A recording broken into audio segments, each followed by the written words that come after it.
Shalom Makim, this is the Buddha Magam, Bevan Edification. Now, first and foremost, I want to say Yahweh, by Hashem Yahushai. Yahweh is the true holy powerful name, who the word ain't equals God to Jehovah. Yahushai is the true holy powerful name, who the word in God Jesus Christ. Now, secondly, I want to give honor to the elders and apostles, great millstone, peace, salutations to the hopeful elect of Israel. Lord, when I'm part of that number.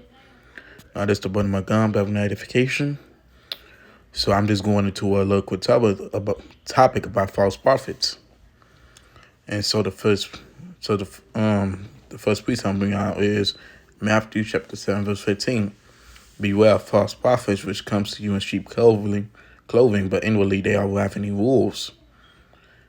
All right, so this just tells you that watch out for these false prophets, who come to you as if they got good intentions or they have a good mindset, but you you already know that some like they not following the right doctrine, or they going off, and many more examples.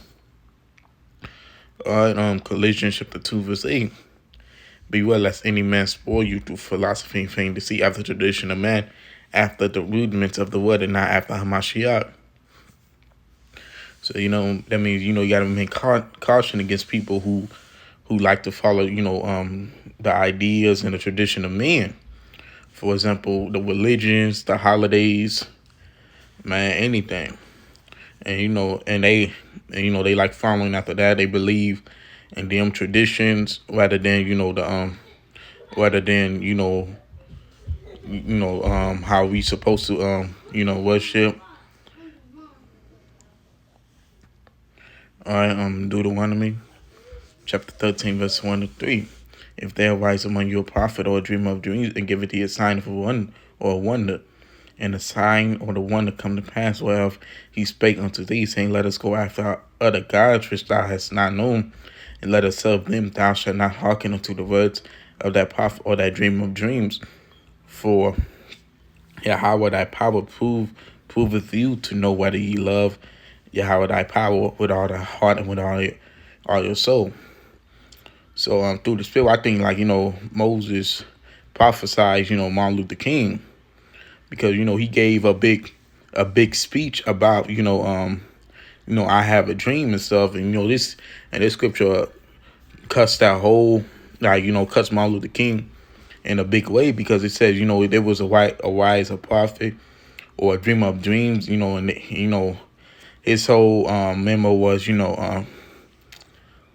stop segregation, start integration and stuff.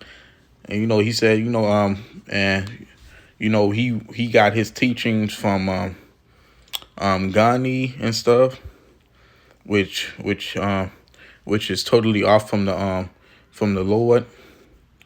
All right, but anyway, he started speaking. He talking about he talking about we need to start integration and stuff. And the part that makes you really understand that he was a false prophet was he said himself that he felt that he led his people into a burning building. And so that's how I felt like this scripture is kind of prophesizing the Martin Luther King, and it kind of correlates with the whole thing, because he was a false prophet. He didn't know the truth or the know of the scriptures, and he led many off through his teachings. All right, Matthew chapter 24 verse 11, and many false prophets shall rise and shall deceive many. So just as I say, like one of these false prophets was Martin Luther King. He rise, he deceived many. That's how many false prophets functions. They always say they will be a better future, they would do this, sound bites and stuff, giving the people, the wicked what they want to hear and stuff, and that would lead to many to the judgment of these false prophets and those who follow them. All right, but anyway, Shalom Malka and the Bar Paul.